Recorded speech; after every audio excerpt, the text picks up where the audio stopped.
மைவி3ஆர்ட்ஸ் குடும்ப உறவுகளுக்கு வணக்கம். எல்லா மாவட்டத்திலையும் இன்றைக்கி மைவி3ஆர்ட்ஸ் உறுப்பினர்கள் பெண்கள், ஊனமுற்றவர்கள்னு எல்லோரும் போய் அசோக் ஸ்ரீநிதிக்கு எதிராக கம்ப்ளைண்ட் கொடுத்துருக்காங்க. கம்ப்ளைண்ட் கொடுத்துட்டு நேரில் கம்ப்ளைண்ட் கொடுத்துருக்குறாங்க, இமெயிலில் கம்ப்ளைண்ட் கொடுத்துருக்குறாங்க, தபால் மூலமாகவும் கம்ப்ளைண்ட் கொடுத்துட்ருக்குறாங்க. அவங்களுடைய உள்ள குமுறல்களை வெளியில் அவங்க பேட்டி கொடுத்துருக்காங்க. அந்த பேட்டிங்களை ஒன்று ஒன்றா பார்ப்போம். வணக்கம். நான் நாகை மாவட்டத்திலேருந்து இந்த மைவி3ஆர்ட்ஸ் மார்க்கெட்டிங் நிறுவனத்தில் ஒரு உறுப்பினராக இருக்கேன். கிட்டத்தட்ட 200-300 பேர் எனக்கு டவுன்லைனில் இருக்கிறாங்க. என்னை போன்ற மாற்றுத்திறனாளிகள் கிட்டத்தட்ட ஆயிரக்கணக்கான பேர் இந்த நிறுவனத்தில் வருமான வாய்ப்பை பெற்றுட்ருக்கோம்.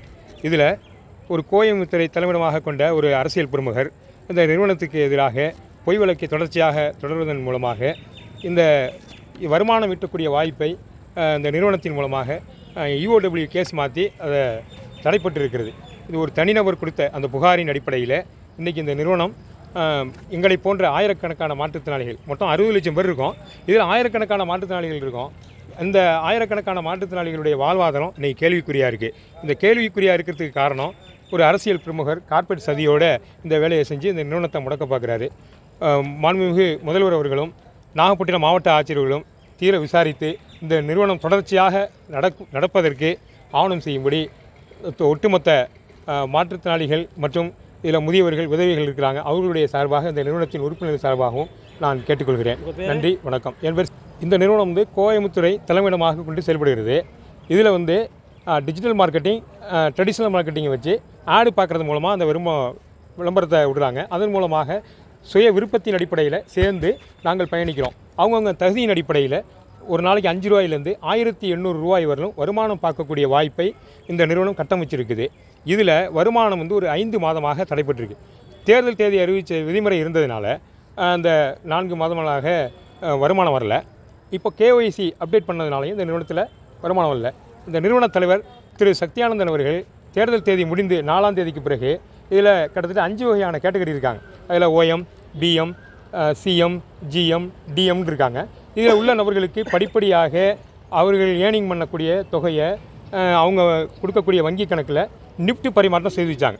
இப்போது அதற்கு பிறகு ஜூன் 4ஆம் தேதிக்கு பிறகு ஒரு புதிதாக இந்த சொல்லக்கூடிய அரசியல் பிரமுகர் மீண்டும் ஒரு வழக்கை தொடுத்து இந்த பாமர மக்கள் இந்த நிறுவனத்தில் ஏமாறுறாங்க அப்படின்னு சொல்லி ஒரு பொய்யான வழக்கை தொடுத்திருக்கிறாரு. சில யூடியூப் சேனல்களும் சில மாத நாளிதழ்களும், அதாவது நாணய விகடன், ஜூனியர் விகடன் போன்ற நாளிதழ்களும் இதில் பொய்யான எந்த ஒரு முகாந்திரத்தையும் விசாரிக்காமல் எங்களை போன்றவர்களிடத்தில் டெஸ்டிமோனியல் எடுக்காமல் பொய்யான தகவலை கொடுத்ததுனால இன்றைக்கி 60 லட்சம் பேருடைய வாழ்வாதாரம் இன்றைக்கி கேள்விக்குறியாக இருக்குது. அதுக்காக தான் இன்றைக்கி நாகப்பட்டினம் மாவட்ட ஆட்சியர் அவர்களிடத்தில் இந்த மனுவை கொடுத்து தமிழக முதல்வர் இதில் தலையிட்டு எங்களை போன்ற மாற்றுத்திறனாளிகளுடைய வாழ்வாதாரம் கேள்விக்குறியாக இருக்குது, அதை மீட்டு தரும்படி தாழ்மையோடு இந்த உறுப்பினர்களுடைய சார்பாக கேட்டுக்கொள்கிறேன். என் பேர் சிக்கந்தர். பிப்ரவரி மாதம் அமௌண்ட் மார்ச்ல வந்தது சார். மார்ச்ல இருந்து KYC அப்டேட்டுக்காகவும் தேர்தல் விதிமுறையின் காரணமாகவும் அது நிறுத்தி வைக்கப்பட்டுச்சு. அந்த பணம் கொடுக்கிறவரு உள்ள இருக்காரு இல்லைங்களா? எப்படி பணம் தர முடியும் சார்? ஒரு ஃபுட் சப்ளிமெண்டரி சார், எப்படி சார் அப்ரூவல் எல்லாம் 3 வருஷமா எங்க சார் கவர்மெண்ட் போச்சு? கவர்மெண்ட் அப்ரூவலோட தானே பண்றோம், GST கட்டி இருக்கிறோம். அதாவது தவறு சொல்லியாச்சு, விசாரணை நடந்துகிட்டு இருக்குது, கொடுத்துட்டு இருக்காங்க. கோர்ட் முடிவு பண்ணட்டும், காவல்துறை முடிவு பண்ணட்டும். கோர்ட் இதெல்லாம் தவறு அப்படின்னு சொல்ற பட்சத்துல அந்த தவறை நாங்க ஏத்துக்கிட்டு அதுல மாற்றம் கொண்டு வரதுக்கு தயாருன்னு சொல்லி எங்க MD பேட்டி கொடுத்துட்டு தான் உள்ள போயிருக்காரு. அதுக்கு இடையில யூடியூப்ல போட்டோம், Facebookல போட்டு எதுக்கு அவதூறு செய்யணும்? இந்த அவதூறு செய்யறவர் மேல ஏன் நடவடிக்கை எடுக்கல? வணக்கம். நாங்க மைவி3 நிறுவனத்துக்கு ஆதரவாக இங்க புகார் கொடுக்க வந்திருக்கிறோம். கடந்த 1 வருஷமாக எங்க கம்பெனி மேல தொடர்ந்து புகார்கள் கொடுத்துட்டு வர அடிப்படையில இங்க கோவை காவல்துறை சுமோட்டோவா இந்த கேஸை எடுத்து நடத்திட்டு இருக்காங்க. அதுல எந்த தவறும் நாங்க சொல்லல. இதுக்கு எங்க கம்பெனி நிர்வாகம் எல்லாவத்திலையும் ஒத்துழைப்பு கொடுத்து எங்க MD சார் எல்லா இடத்துலயும் இதுக்கான ஆதாரங்களை கொடுத்துட்டு வந்துட்டு இருக்க இந்த சூழல்ல இந்த அசோக் ஸ்ரீநிதி அப்படிங்கிற பாட்டாளி மக்கள் கட்சியை சேர்ந்தவரே தொடர்ந்து யூடியூப்ல எங்க கம்பெனிக்கு எதிராக பேசிட்டு இருக்காரு. அவரை நாங்க தவறு சொல்லல. அவர் ஒரு மக்கள் சார்ந்த ஒரு கட்சியில் இருக்கிறாரு. இந்த விஷயத்த மக்கள் மத்தியில கொண்டு போயிட்டாரு, அதை நாங்க தவறு சொல்ல. பட் கொடுத்துட்டாரு கேஸ். இப்ப கேஸ் விசாரணையில் இருந்துட்டு இருக்கு. ஆனா அவர் ஏதோ காவல்துறையோட ஆள் மாதிரியும் இந்த நீதித்துறையில ஒருத்தராகவும் வந்து பேட்டி கொடுத்துட்டு இருக்காரு. இதுதான் நடக்கும், இதுதான் அடுத்து நடக்க போகுதுன்னு சொல்லிட்டு மக்களுடைய மனநிலையை கருத்தில் எடுத்துக்காம ஒவ்வொரு தடவையும் இந்த கம்பெனியை மூடிடுவாங்க, இனி உங்களுக்கு வருமானம் வராது, ஆல்ரெடி அதிகமா சேர்த்து வச்சிருக்கிற வருமானம் யாராரு சம்பாரிச்சிங்களோ அவங்க கிட்ட இருந்து நாங்க பறிமுதல் பண்ண போறோம்னு சொல்லிட்டோம். இந்த கம்பெனி எம்டி மேல தொடர்ந்து அவதூறுகளை பரப்புறது இல்லாம அவர் மேல வந்து தொடர்ந்து குற்றச்சாட்டுகளை வைக்கிறாரு.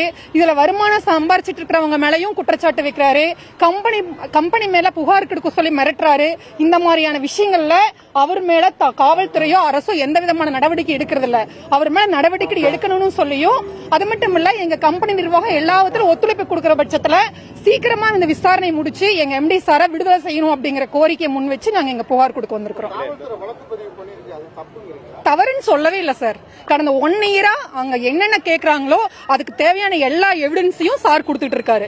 EOWல இருந்து என்னென்ன டிபார்ட்மெண்ட்ல என்னென்ன தேவைப்படுதோ எல்லாத்துக்கும் அலைஞ்சுக்கிட்டு தான் இருக்காரு. கடந்த 1 வருஷமா போயிட்டு இருக்காரு. என்ன பிரச்சனை? கோர்ட் அதாவது தவறு சொல்லியாச்சு, விசாரணை நடந்துகிட்டு இருக்குது, கொடுத்துட்டு இருக்காங்க. கோர்ட் முடிவு பண்ணட்டும், காவல்துறை முடிவு பண்ணட்டும். கோர்ட் வந்து இதெல்லாம் தவறு அப்படின்னு சொல்ற பட்சத்துல அந்த தவறை நாங்க ஏத்துக்கிட்டு அதுல மாற்றம் கொண்டு வரதுக்கு தயாருன்னு சொல்லி எங்க எம்டி பேட்டி கொடுத்துட்டு தான் உள்ள போயிருக்காரு. அதுக்கு இடையில யூடியூப்ல போட்டோம், பேஸ்புக்ல போட்டு எதுக்கு அவதூறு செய்யணும்? இந்த அவதூறு செய்யறவர் மேல ஏன் நடவடிக்கை எடுக்கல? யார் அவர்? எது போலீஸ் ஆளா, இல்ல கவர்மெண்டோட பர்சனா, இல்ல நீதித்துறையோட பர்சனா? யார் அவர்? யார் பறிமுதல் செய்யறதுக்கு, சொத்துக்களை பறிமுதல் செய்யணும்னு சொல்றதுக்கு அவர் யாருங்க? அவர் என்ன பொசிஷன்ல இருக்காரு? அததான் நாங்க கேக்குறோம் சார். அதாவது வந்து பிப்ரவரி மாசம் அமௌண்ட் மார்ச்ல வந்தது சார். மார்ச்ல இருந்து KYC அப்டேட்டுக்காகவும் தேர்தல் விதிமுறையின் காரணமாகவும் அது நிறுத்தி வைக்கப்பட்டுச்சு. கரெக்டா ஜூன் 4 இன்னைக்கு ரிசல்ட் வர இன்னைக்கு எங்க கேஸ் வந்து ஹை கோர்ட்ல பெட்டிஷன் ஆகுது. அப்ப எப்படி அமௌண்ட் தர முடியும்? அந்த பணம் கொடுக்கறவரு உள்ள இருக்காரு இல்லைங்களா? எப்படி பணம் தர முடியும்? விசாரணைக்கு எல்லா இடத்துலயும் கட்டுப்பட்டு நிக்கிறாரு. அப்ப அந்த விசாரணை உடனடியா முடிச்சு மக்களுக்கு ஒரு பிரச்சனைக்கு தீர்வு சொல்லுங்கன்னு சொல்றோம். நாங்க வந்து உறுப்பினரா இருக்கிறோம். ஆமா சார், நாங்க பணமே போடல சார். நாங்க ஒரு பர்ச்சேஸ் பண்ணிருக்கிறோம். அந்த பர்ச்சேஸ் பண்ணனா எங்களுக்கு வந்து வருமானம் வரும்னு சொன்னாங்க சார். ஒரு ஃபுட் சப்ளிமெண்டரி சார். எப்படி சார் அப்ரூவல் எல்லாம் 3 வருஷமா எங்க சார் கவர்மெண்ட் போச்சு? கவர்மெண்ட் அப்ரூவலோட தானே பண்றோம். GST கட்டி இருக்கிறோம். என்ன சார் வேணும்? அந்த GSTயோட எவிடன்ஸ் கொடுத்திருக்காங்க. அந்த ஃபுட் எங்க, அந்த சப்ளிமெண்டரி எங்க தயாராகி வந்ததுங்கிறது எல்லாத்தையும் கொடுத்திருக்கிறோம். நாங்க கிட்டத்தட்ட 1050 ஸ்டோர் தமிழ்நாடு முழுக்க ஒர்க் ஆயிட்டு இருக்குது, ரன் பண்ணிட்டு இருக்கிறோம். அந்த ஸ்டோர்ல என்னென்ன பொருள் இருக்குதுங்கறத நாங்க விசிபிளா வச்சிருக்கிறோம். எல்லா ஸ்டோர்லயும் வந்து நாங்க வச்சு காட்டிட்டு இருக்கிறோம், அதை வித்துட்டு இருக்கிறோம். அதை வாங்கி சாப்பிட்டவங்களோட ரிவ்யூ தான் எங்களோட ஏடா வந்துட்டு இருக்குது. அதுல எந்த பிரச்சனையும் இல்லையே சார். அது மட்டும் இல்ல சார், இது வந்து MLM ஸ்கீம் சொல்றாங்க. கண்டிப்பா இது MLM கிடையாது. இது ஒரு விளம்பரத்துறையும் வர்த்தகத்துறை இணைஞ்ச ஒரு ஸ்கீம். கிட்டத்தட்ட 1 கோடி கஸ்டமர் உள்ள வந்துட்டாங்கன்னா, இன்னைக்கு கார்பரேட்டுக்கு தேவை கஸ்டமர்ஸ் தானே. இந்த கஸ்டமர்ஸ் உள்ள வந்துட்டாங்கன்னா இந்த பிசினஸ் வேற லெவல்ல போகுது. இன்னைக்கு முதலீடுகள் இருக்குன்னு சொல்லிட்டு வெளிநாட்டுக்கு போகுது அரசு. பட் இங்க தேசிய முதலாளியா இவர் நிக்கிறாரு. ஏன் கார்பரேட்டும் அரசாங்கமும் இவருக்கு வந்து எதிராக நிக்கிறாங்கிறதா எங்களோட கேள்வி. உள்நாட்டு சந்தையில தேசிய முதலாளிகளை ஆதரிக்க வேண்டிய அரசு ஏன் சார் வெளியில இருந்து வேடிக்கை பாக்குது? இவ்வளவு மக்கள் இருக்காங்க, 75 லட்சம் மக்கள் வந்து இருக்கிறாங்க. சீக்கிரமா இந்த விசாரணையை முடிச்சுட்டு நடத்து, இல்லைன்னா முடிச்சிருன்னு சொல்லி கவர்மெண்ட் ஒரு ஆர்டர் போடலாமே. இன்னைக்கு CMக்கும் சரி EOWக்கும் சரி நிறைய எங்களோட பெட்டிஷன் போயிட்டே இருக்கு. அப்ப அரசு இதுல துரிதமா செயல்பட்டு விரைவா நடவடிக்கை எடுக்கணுங்கிறத எங்களோட கோரிக்கை.